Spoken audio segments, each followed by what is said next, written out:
नहीं, धान 15 जून से लगाने की सरकार की तरफ से इजाज़त है। और पानी की कमी की वजह से हम किसानों से प्रार्थना करते हैं कि 15 जून से पहले धान ना लगाएं। और वैसे हमने मेरा पानी मेरा विरासत के स्कीम बनाई है कि जो किसान धान को छोड़ करके दूसरी फसल लगाएगा उसको 7,000 रुपये प्रति एकड़ इंसेंटिव का हम देंगे। और इस स्कीम का लाख के आसपास एकड़ में पिछले साल भी फ़ायदा लोगों ने उठाया है। और हमारे इस स्कीम में यहाँ तक है कि धान ना बोएं, खाली भी छोड़े तो उसको भी हम 7,000 रुपये प्रति एकड़ के देंगे।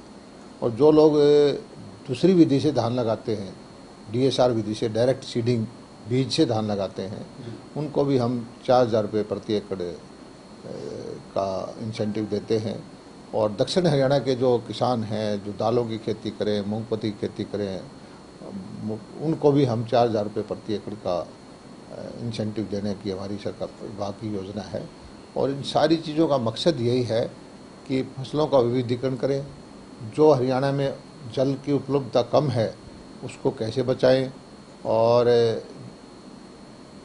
माइक्रो इरिगेशन में हमने 85% सब्सिडी दी है। वो इसीलिए दी है कि कम पानी में ज़्यादा फसलें हों, ज़्यादा खेती हो, क्योंकि पानी का उपलब्धता हरियाणा में बहुत कम है। बहुत अच्छा कदम है केंद्र सरकार का। और बहुत सारे देशों, विकसित देशों में, अमेरिका है, कनाडा है, यूरोप है, इस तरह की योजना वहाँ पहले से ही है। आज मान लीजिए कि हमारी सेना को 25,000 बच्चों की ज़रूरत है, तो हम उसकी बजाय 4 गुना बच्चों को सेना में भर्ती देंगे, उनको अच्छा मानदेय भी देंगे, उनको ट्रेनिंग देंगे, उनको शिक्षित भी करेंगे। और जितनी ज़रूरत सेना में होगी वो सेना में रखेंगे रेगुलर तौर पर।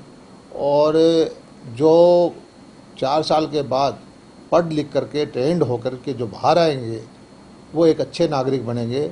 और उनको प्रदेशों में, पुलिस में, CRPF में, BSF में, हर जगह एक अलग उनको कहीं न कहीं समायोजन उनका हो जाएगा। दादरी में इसका विरोध हो रहा है, रोहतक में एक लड़के ने सुसाइड कर लिया, पलवल में लाठीचार्ज किया गया युवाओं पर जो इस योजना का विरोध कर रहे थे, और वहां पर आगजनी की भी। मैं सारे हमारे बच्चों से आग्रह करता हूं कि योजना को समझें। फौज की संख्या को नहीं घटाया जा रहा है। सेना में जितनी ज़रूरत है वो तो सेना में रेगुलर इन बच्चों से हो ही जाएंगे। और उससे कई गुना ज़्यादा बच्चे हम जो स्कूल के बाद यूनिवर्सिटी में जाते हैं, पढ़ाई करते हैं, माँ बाप को पैसा देना पड़ता है, उन बच्चों को सेना में रहते रहते उनकी ट्रेनिंग होगी, उनको हर तरह की योग्य बनाया जाएगा, उनका मानसिक शारीरिक विकास होगा और वो एक अच्छे नागरिक बन के, और माँ बाप के ऊपर भार नहीं होगा उनका, वो कामयाब नागरिक बनेंगे। और उनको हर जगह जो है अच्छा मान सम्मान मिलेगा। और आगे आने वाले वक्त में जैसे हमारे मुख्यमंत्री जी ने कहा कि हरियाणा के अंदर तो हम उनको नौकरी में भी प्राथमिकता देंगे। आप कह रहे हैं कि मान सम्मान मिलेगा, लेकिन युवाओं का कहना है कि उन्हें निकाले हुए, पौध से निकाले हुए लोग कहा जाएगा। और डर ये भी है कि वो जब हथियार चलाना सीख कर आएंगे तो कहीं एंटी सोशल एक्टिविटीज़ में ना चले जाएं। ये निकाले हुए लोग नहीं हैं।